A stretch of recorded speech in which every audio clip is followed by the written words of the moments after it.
खाई।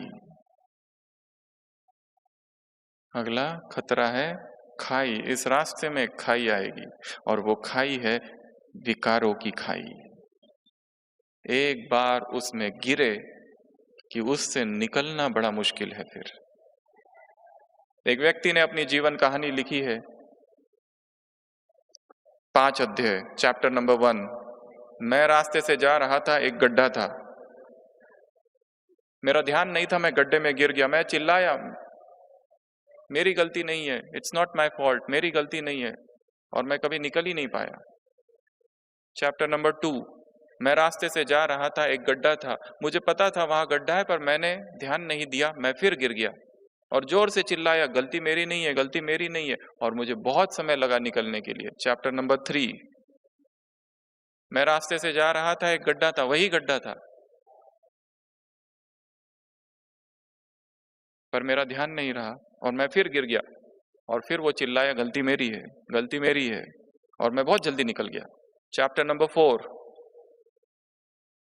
मैं रास्ते से जा रहा था, वही गड्ढा था, मैं गड्ढे के बाजू से निकल गया। चैप्टर नंबर 5, मैंने रास्ता ही बदल दिया।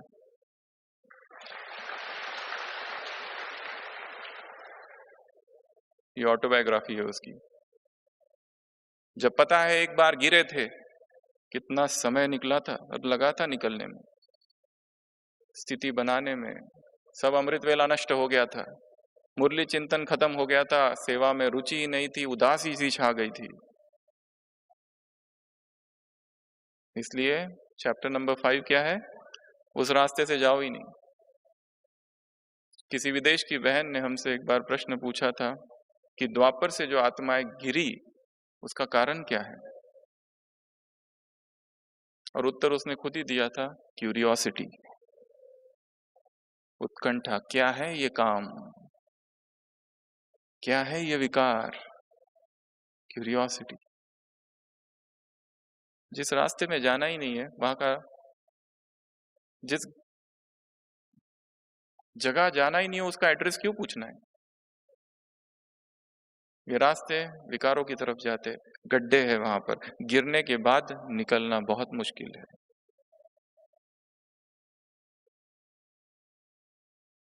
अव्यक्त बाबा के महावाक्य है, कुमार कुमारियां बाबा से पूछते हैं, बाबा हम क्या करें, माँ बाप कहते हैं शादी करो। बाप कहते हैं, बाप की याद में यदि गला भी कट जाए तो उच्च पद पाओगे, पर विकार में नहीं जाना। करने दो जिसको जो करना है, जबरदस्ती कोई नहीं कर सकता। गाय नहीं हो कि कोई भी बांध कर कहीं पर भी ले जाए, बकरी हो नहीं।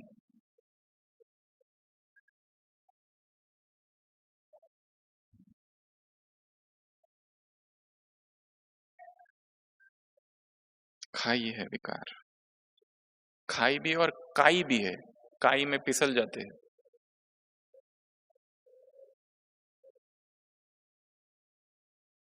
उसके बाद है सुनामी। अगला खतरा है सुनामी। कौन सी सुनामी, सप्रेस्ड डिजायर्स, दमित इच्छाएं और भावनाओं की सुनामी। जिसने अपने हृदय में कुछ छिपा के दबा के रखा है, वो सुनामी की तरह एक दिन प्रकट होगा। जिसने कोई ऐसी इच्छा छिपा के रखी है कि ज्ञान में आने के बाद वो छिप गई, दब गई, कॉलेज में थे, इच्छाएं थी बहुत, और फिर अचानक ज्ञान मिल गया, ब्रह्मा कुमार ब्रह्मा कुमारी बन गए, पर वो इच्छा अभी भी है, छिपी हुई है, दबी हुई है, दमित है, रिप्रेस्ड डिजायर्स। और वो इच्छा ऐसी है कि अंदर ही अंदर धक्के देती रहती है। अगर उसको नहीं समझा, नहीं जाना, तो एक दिन डुबो देगी, सुनामी की तरह आएगी वो। रिप्रेस्ड डिजायर्स, अपने ही अंदर छिपी हुई इच्छाओं को देखना है, मन के किस कोने में कौन सी इच्छा छिपी हुई है। एक सन्यासी, उपनिषदों में लिखा है, तपस्या कर रहा है जंगल में, सबने सुना होगा, कठोर तपस्या कर रहा है। एक कन्या, एक ऋषि कन्या उस तपस्वी को देख लेती है एक बार, उसको लगता है कि मुझे इसकी सेवा करनी चाहिए, परंतु उसे ये भी ध्यान है कि मुझे इसका ब्रह्मचर्य, इसकी तपस्या भंग नहीं करनी है। इसके लिए गुप्त रूप से, सूक्ष्म रूप से वो कभी फल रख देती है पर अपने आप को प्रकट नहीं करती। कभी फूल बिछा देती है, कभी फल, कभी पानी। जब वो नहीं रहता है, वो दिन भर जंगल में एकांत में तपस्या करता है, सुबह स्नान के लिए नदी पर जाता है और वो फिर से छुप जाती है ये कन्या। पर दिखने में कुरूप है, दिखाया है। वो तपस्वी की तपस्या बढ़ रही है, ऊपर इंद्र का सिंहासन डोल रहा है। इंद्र एक ऐसा खेल करता है कि वो जो कुरूप कन्या होती है उसको रूपवती बना देता है, ताकि इस सन्यासी की तपस्या भंग हो जाए। परंतु वह सन्यासी तो अपनी लगन में मगन है। धीरे धीरे धीरे धीरे उसकी तपस्या बढ़ती जा रही है, बहुत कठोर होती जा रही है। और एक बार जब वो तपस्या कर रहा होता, अचानक उसकी आंख खुलती है, देखता है वो कन्या सामने है, वो वहां जल रख रही है। वो उसे देखता है, आंख बंद कर लेता है और वो वहां से चली जाती है। उस कन्या को बहुत दुख होता है कि उसने मुझे देख लिया, और वो सोचती है अब मैं यहाँ नहीं रहूंगी, हमेशा के लिए चली जाऊंगी यहाँ से, क्योंकि मुझे किसी की तपस्या भंग नहीं करनी है। परंतु उसे अंदर से थोड़ी खुशी भी होती है कि उसने मुझे देखा, तो उसे पता तो चला कि मैं हूं जो इतने महीनों से उसकी सेवा कर रही थी।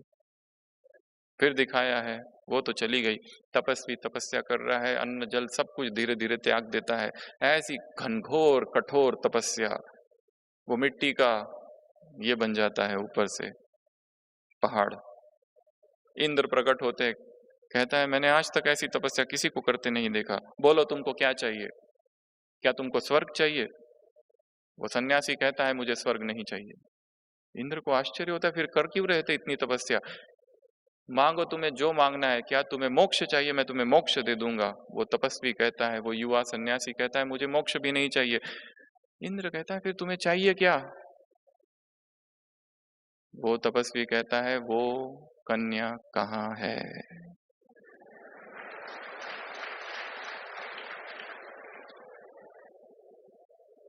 वासना बहुत सूक्ष्म है, छिपी है किसी कोने में मन के, उसे वहीं दबोच के बाहर निकालना है, नहीं तो वो सुनामी बन जाएगी। लौकिक में थे, इच्छा थी बहुत नाम मान शान हो जाए, फिर ब्रह्मा कुमारी में आ गए, नाम मान हुआ ही नहीं। परंतु अंदर से छिपी सी इच्छा है। इसलिए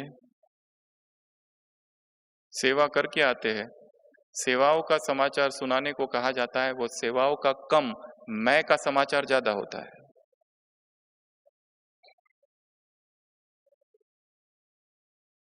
क्योंकि अंदर छिपी हुई इच्छा थी, वो प्रकट हो रही है।